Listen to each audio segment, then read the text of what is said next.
क्या था? यानी गोइंग टू फॉर्म का यूज करके गोइंग टू या गोइंग टू फॉर्म हम यहाँ लिख रहे हैं, ठीक है। इसका यूज करके भी हम फ्यूचर की बात करते हैं। अभी हम बात करेंगे, अभी के एग्जांपल आपको दे रहे हैं। And the third one is by using of about to, यानी अबाउट टू का यूज करके भी हम किसका यूज करते हैं? फ्यूचर का, यानी फ्यूचर के कार्यों का वर्णन करते हैं। अबाउट मतलब वाला वाली होता है। अभी हम उस पर भी चर्चा करेंगे। और अगला है सिंपल प्रेजेंट। क्या है? अब साधारण सी बात आप ये समझ लीजिए। क्या समझना है? समझना ये है कि जब भी जीवन में कभी भी आप फ्यूचर के बारे में बात करेंगे, यानी व्हेन, है ना, यानी when you want to talk about the future, you use four step of it.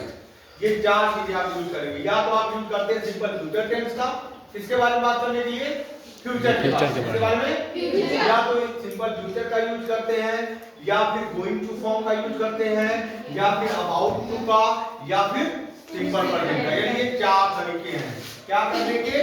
Future में बात करने। इसमें बात करने के फ्यूचर में कोई घटना हो रही है उसके बारे में बात करेंगे। तो हमने अभी कहा कि यानी दिया, हमने लिखे कि देयर आर सेवरल, या फोर भी कह सकते हैं ना, देयर आर सेवरल वेज। अब हिंदी में बोलते जाएंगे, सुनते जाएंगे। Way to talk about future, to talk about future, यानी फ्यूचर में बात करने के लिए कई तरीके हो गए। तो कितने तरीके हो गए? चार। कौन कौन से? ये लिखा ना, पहले नीचे आना चाहिए था, लेकिन हमने लिख दिया। आप समझिए कितने तरीके हो गए? चार। यानी जब भी आप फ्यूचर की बात करेंगे तो या तो आप सिंपल फ्यूचर टेंस का यूज करेंगे, या फिर गोइंग टू फॉर्म का यूज करेंगे, या फिर अबाउट टू का यूज करेंगे, या फिर सिंपल प्रेजेंट टेंस का यूज करेंगे। यानी देख लो, simple present tense is also used to talk about future, यानी फ्यूचर के बारे में बात करने के लिए हम सिंपल प्रेजेंट टेंस का भी यूज करते हैं, बट कंडीशंस हैं, ठीक है। एक चीज अब देखिए, पहला हमने लिखा है सिंपल फ्यूचर। क्या लिखा हमने? सिंपल फ्यूचर लिख दिया। अब सिंपल फ्यूचर की सहायक क्रिया क्या होती है? विल या शैल। क्या होती है? आपको पता है ना, यानी helping verbs of simple future tense are will या शैल, यानी सिंपल फ्यूचर टेंस की सहायक क्रिया क्या है? विल है या शैल है। तो अब हमने वहां लिखा था, कल हमने बताया था कि विल एंड विल या शैल, हमने विल और शैल, ठीक है, ठीक, are neutral in meaning, neutral in meaning, यानी अर्थ में इनका कोई अर्थ नहीं होता। न्यूट्रल मतलब समझ गए ना, हम कहते गाड़ी न्यूट्रल है, कल बताया था ना। हम जब कहते हैं कि गाड़ी क्या है? न्यूट्रल, गाड़ी न्यूट्रल कर दो। तो बाइक जब आप चलाते हैं न्यूट्रल करते हैं, जैसे हीरो होंडा की गाड़ी चला रहे हैं आप, स्प्लेंडर चला रहे हैं, चार गियर होते हैं उसमें, चार होते हैं ना। तो जब अब आगे न्यूट्रल होती है, मतलब कि पीछे एक भी गियर लगाओ तो एक में दूसरा डालेंगे, दूसरा तीसरा डालेंगे, तीसरा चौथा डालेंगे, चार गियर होते हैं। न्यूट्रल करना होगा, चार बार आगे दबा देंगे, गाड़ी न्यूट्रल हो जाएगी। क्या हो जाएगी? न्यूट्रल मतलब कि कोई रिस्पांस नहीं है, जितना भी एक्सीलरेटर लीजिए वो आगे नहीं बढ़ेगी। तो हमने यही लिखा जो विल या शैल है ना, ये क्या होते हैं? न्यूट्रल होते हैं। क्या होते हैं? न्यूट्रल होते हैं मीनिंग में, अर्थ में। अर्थ में क्या होते हैं? यानी इनका कोई अर्थ नहीं होता, इनका कोई अर्थ नहीं होता। अब लिखेंगे एक पे दीज आर यूज्ड, हम यहां लिख रहे हैं these are used, these are used, इनका प्रयोग। दीज मतलब होता है इनका, देखो समझो, दीज मतलब क्या है? इनका, ठीक है। कर आर यूज्ड प्रयोग किया जाता है, दीज आर, ये पैसिव लिखा गया है, लिखा दीज आर यूज्ड, इनका प्रयोग किया जाता है। इनका मतलब किसके लिए? इसका प्रयोग किया जाता है विल या शैल का, विल या शैल का। अब इसी बात कर रहे हैं ना, विल या शैल आर न्यूट्रल इन मीनिंग, यानी विल या शैल का अर्थ क्या होता है? न्यूट्रल होता है, जीरो होता है, समझ लीजिए। गागीगे तो ऐसे लिख देते हैं, ठीक है। गागीगे कॉन्सेप्ट में आता है कि हम इसका लिखते हैं, आप क्या लिखते हैं? गागीगे। क्या होता है? गागीगे, गागीगे। बट इसका क्या कोई अर्थ निकल रहा है? क्या निकल रहा है? नहीं निकल रहा ना। गागीगे का मतलब कोई वर्ड नहीं है। तो अब ये करो, दीज आर यूज्ड, अब यहां लिखा these are used to make promise. अब याद रखना, मेक प्रॉमिस। अब ये बात आपको याद रखनी है, these are used to make promise, यानी इनका यूज लिखना बंद करो, स्टॉप राइटिंग एट फर्स्ट। कोई लिखेगा नहीं, ध्यान से पहले सुनो, समझना जरूरी है। हमने कल भी बताया था कि writing without thinking is useless, यानी आप सिर्फ लिख रहे हैं, समझ नहीं रहे हैं तो बेकार है उसका लिखना। कोई मतलब। यहाँ आप कॉन्सेप्ट समझिए, कोई डाउट है तो आप पूछिए, है ना, तो आप क्लियर कर देंगे। ठीक, तो कह रहे अब देखो क्या, तो पहले तो रिजल्ट VSL का कुछ नहीं होता, न्यूट्रल होता है, मतलब कोई नहीं होता, गागी ये से लिखा रहता है।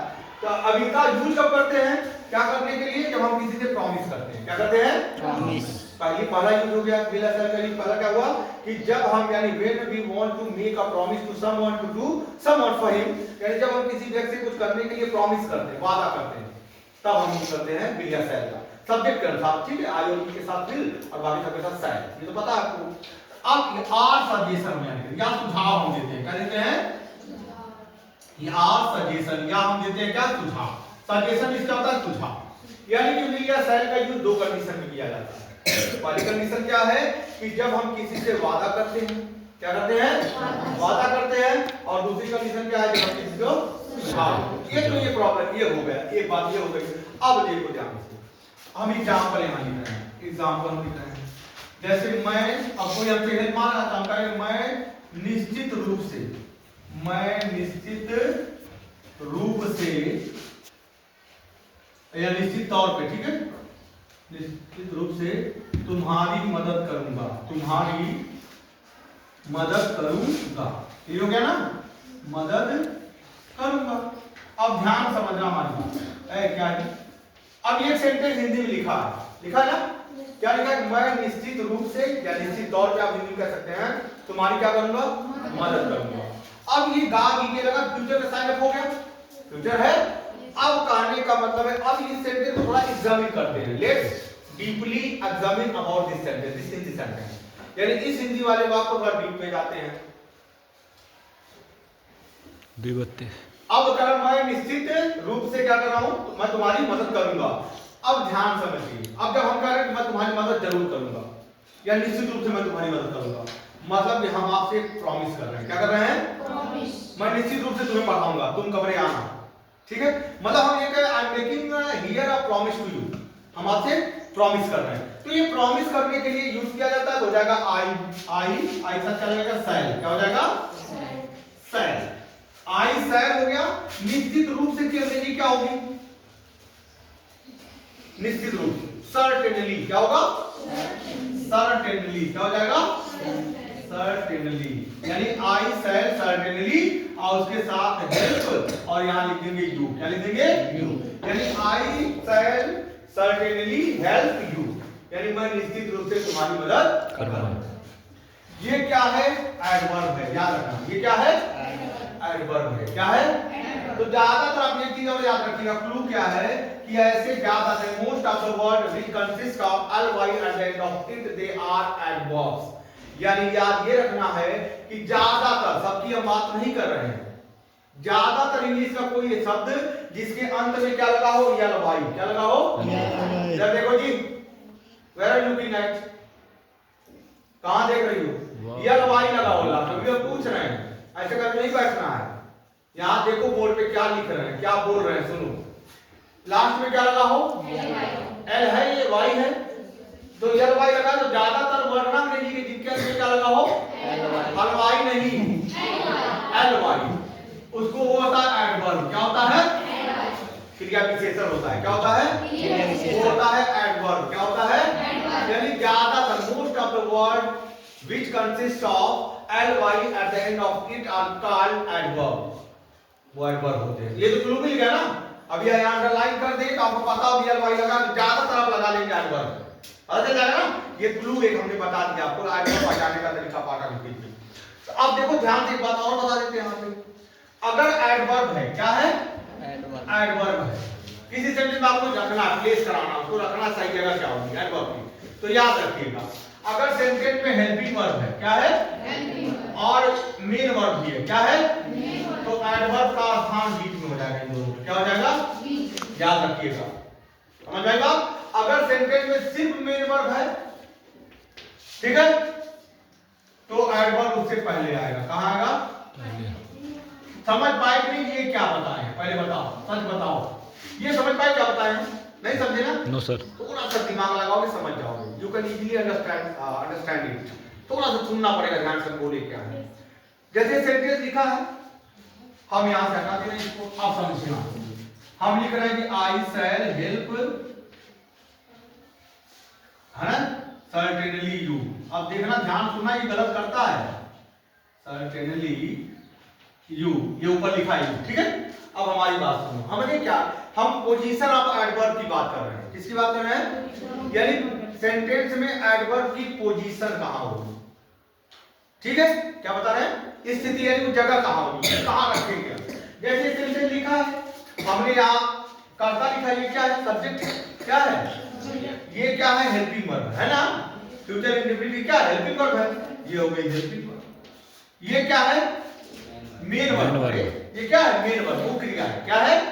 यानी विल या शैल के साथ we use base form of the verb, क्रिया फॉर्म फॉर्म आती है ना विल शैल के साथ। तो ये जब मुख्य क्रिया है, अब याद रखना, मुख्य क्रिया लिखी और उसके बाद ये क्या है? एडवर्ब है। क्या है ये? एडवर्ब है। तो ये सेंटेंस सही है गलत है? गलत है। क्यों गलत है? यहां हमने लिख दिया, देखो, अगर कोई अंग्रेजी का वाक्य लिखा है, हमेशा पोजीशन यही होगी। अगर अंग्रेजी का वाक्य लिखा है तो पहले तो सहायक क्रिया लिखी जाएगी, लिख ली है, यही है ना। और उसमें मेन वर्ब भी दिया हो तो मुख्य क्रिया भी है, तो एडवर्ब कहां आएगा? यहां आना चाहिए। अब समझे क्या बताना चाह रहे हैं? Yes sir. ये कंपटीशन में पूछता है, कहां पूछता है? समझ गए? Yes sir. तो यहां लिखेंगे सर्टेनली, सर्टेनली 3 236। कोई दिक्कत है? एक बात, अगर मान लीजिए हम कह दें कि आई, ठीक है, जैसे हम कहें कि वो हमेशा देर से आता है, ठीक है, कैसे आता है? देर से। हम कहें ही, अब देखो, ही कम्स, हम यहां लिखा है ही कम्स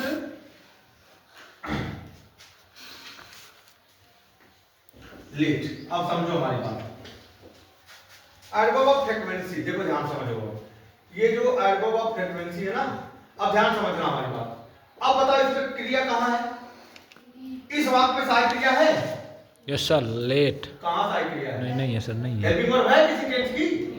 इस कम से हिंदी का हुआ हमेशा है, कम है यार, कम है, सदैव, कम रे। ध्यान सुनोगे थोड़ा दिमाग में चलो, सदैव देर से आता है, देर से आता है। अब समझना, प्रेजेंट है ना, कम से लगा है और फटपा में एक्सेस लगा है। हमेशा के अंग्रेजी क्या होगी? ऑलवेज। क्या होगी? हमेशा या सदैव बोलते, ऑलवेज। ऑलवेज भी एडवर्ब है। क्या है? एडवर्ब है। एडवर्ब है। ऑलवेज, नेवर, सेल्डम, ठीक है, सर्टेनली, साउंडली, लाउडली, ठीक है, लेट, टू। अब इसमें एक ही क्रिया खाली एमपी है ना, सिर्फ क्या है? एमपी है, वो क्रिया है ना, सारी क्रिया है इसमें नहीं है। एडवर्ब कहां आएगा इससे पहले? याद रखना, यहां ऑलवेज लिखा है। समझ पाए कि नहीं? यदि अगर वाक्य में सिर्फ मुख्य क्रिया हो तो एडवर्ब उससे पहले, अगर सहायक क्रिया और मुख्य क्रिया भी हो तो एडवर्ब बीच में हो जाएगा। कहां हो जाएगा? समझ पाए क्या बताएं? समझ गए? इधर इन डाउट, कोई दिक्कत है किसी को? ये सब कंपटीशन लेवल में पूछे जाएंगे, आप समझ लीजिए, छोटी छोटी बातें इसलिए बता। तो यहाँ पे क्या ये प्रॉमिस कर रहे हैं? क्या कर रहे हैं? प्रॉमिस कर रहे हैं। अब हम कर रहे हैं, देखो, अब दूसरा कर रहे हैं,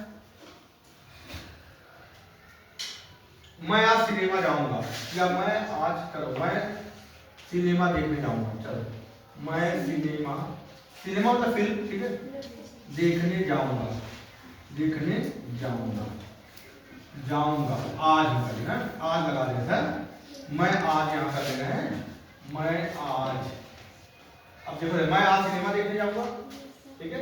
अब इसको जब ट्रांसलेट करेंगे तो हो जाएगा I shall go, I shall go to cinema, cinema, cinema today, आज मैं सिनेमा देखने जाऊंगा। जब आप एडवर्ब पढ़ेंगे तो एडवर्ब के कई function, adverb of time, adverb of place, adverb of manner, adverb of frequency, ऐसे करके। अब ध्यान सुनो हमारी बात, देखो पहले तो याद रखो, अंग्रेजी के या हिंदी के कोई ऐसा शब्द जिससे समय का बोध हो, किसका?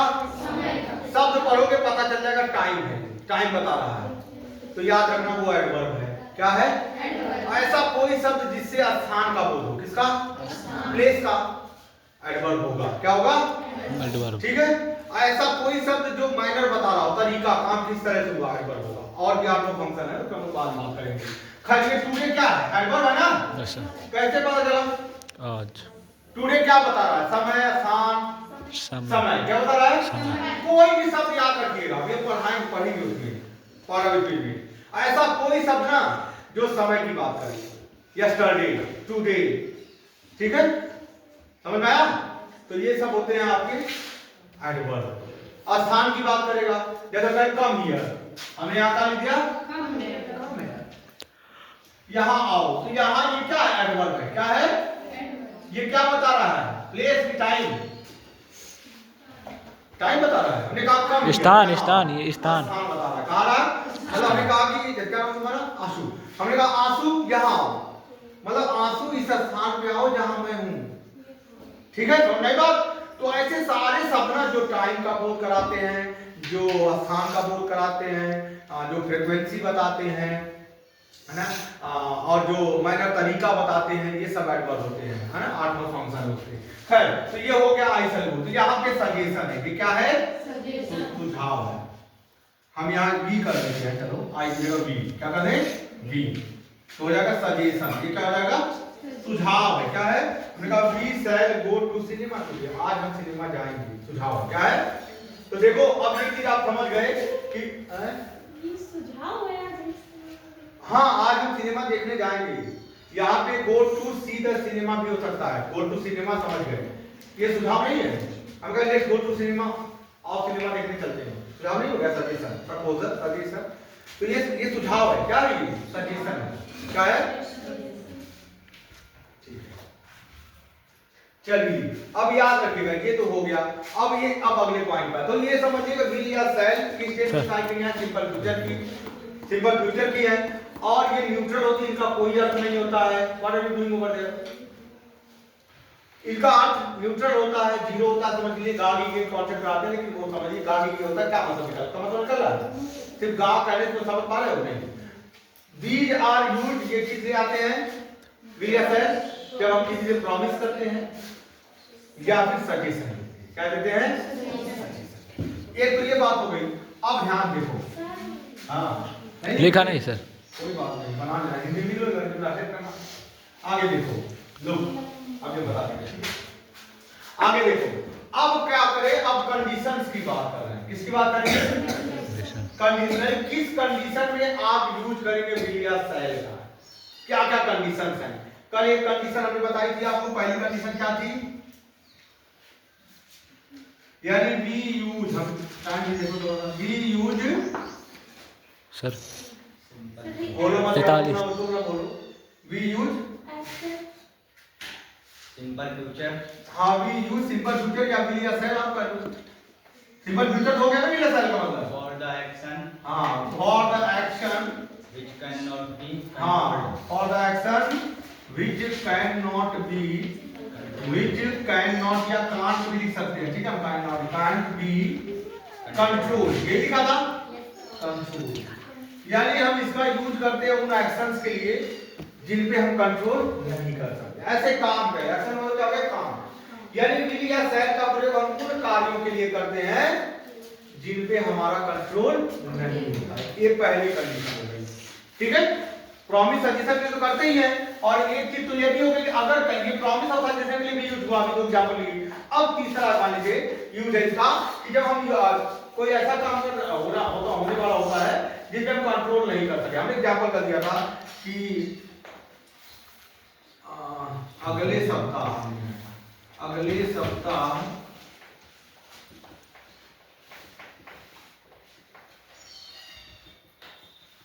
हमारा रिजल्ट आएगा, ठीक है, हमारा बोर्ड परीक्षा का रिजल्ट, ठीक है, बोर्ड का हम कर लीजिए अगले सप्ताह में, मई के महीने, चलो मई में हम कर रहे हैं, ठीक है, मई में हमारा बोर्ड परीक्षा परिणाम है, बोर्ड परीक्षा परिणाम आएगा, ठीक है। ये लिख दिया, ध्यान समझना। इसमें क्या काम हो रहा है? क्या एक्शन हो रही है? एक्शन मतलब काम, एक्शन मतलब काम। क्या काम हो रहा है? क्या होने वाला है? परीक्षा परिणाम आने वाला है, यही तो कब आने वाला है? मई में। यानी मई कब आएगी? फ्यूचर में। कब आएगी? यानी फ्यूचर की बात हो रही है ना। अच्छा ये बताओ, अगर हम ना चाहें, जैसे हमारा पेपर बहुत खराब गया, सपोज दैट हम 10th स्टैंडर्ड पढ़ते हैं, हमारा पेपर बहुत खराब गया, अब हम चाह रहे हैं कि परीक्षा परिणाम रुक जाए, ऐसा ना करें, रुकेगा? तो ये ऐसी एक्शन है जिसे आप कंट्रोल नहीं कर सकते। तो आप लिखेंगे कि वी, हमारा के यहाँ वी हो जाएगा, ये सब्जेक्ट है, ठीक है? वी विल या वी शैल हो जाएगा, we shall get our result, our board exam result. क्या हो जाएगा? Our board exam result in May में। समझ में आया? ध्यान देना, ये अगर मई में, ये लास्ट में लिखेंगे, इसमें सब्जेक्ट कहाँ है? किसका रहेगा? हमारा मतलब भी हो जाएगा, हम सबका भी, ठीक है? हमारा क्या आवर नहीं लिखेंगे, ठीक है? हो जाएगा, या फिर ऐसे लिख सकते हैं, ठीक हो जाएगा। तो हो जाएगा कि we shall get our board exam result in May. और दूसरा क्या होगा कि हमने कहा कि अगले वर्ष या अगले माह हम करेंगे, अगले माह वह 18 वर्ष का हो जाएगा, वह 18 वर्ष का हो जाएगा। कोई कल वाला हम रिपीट कर रहे हैं, ठीक है? पहले स्टार्टिंग से दोनों नहीं या तो इसके आगे पढ़ेंगे, ठीक है? और ये बताओ कि हमका आज कौन सा महीना चला? फरवरी का महीना चला है। अब हम कह रहे हैं कि अगले वर्ष आदर्श 18 साल का हो जाएगा। अब मान लीजिए आज कौन सा दिन है? आज सैटरडे है ना? 14th ऑफ फेब है, 14 फरवरी है ना? अब हम आज ये बात कर रहे हैं कि अगले क्या लिखा? माह, हम कह रहे हैं अगले माह आदर्श कितने वर्ष का हो जाएगा? ये फरवरी चल रही है, तो किस महीने में 18 वर्ष का होगा? तुम बताओ लास्ट में करके खरीद। हाँ तुम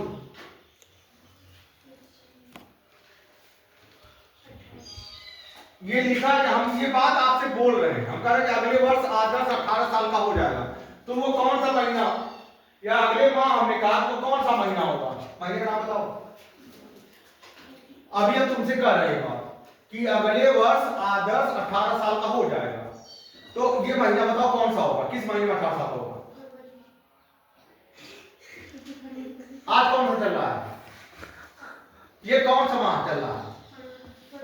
फरवरी चल रहा है। तो फरवरी चल रहा है, तो अगले महीना फरवरी होगा। 2 बार फरवरी आती है साल में। सर जी आपने वर्ष पूछा था, हम माह पूछ देते हैं। अगले माह वो 18 वर्ष का हो जाएगा, अगले माह, ठीक है? तो ये फरवरी चल रही, तो अगला महीना कौन सा?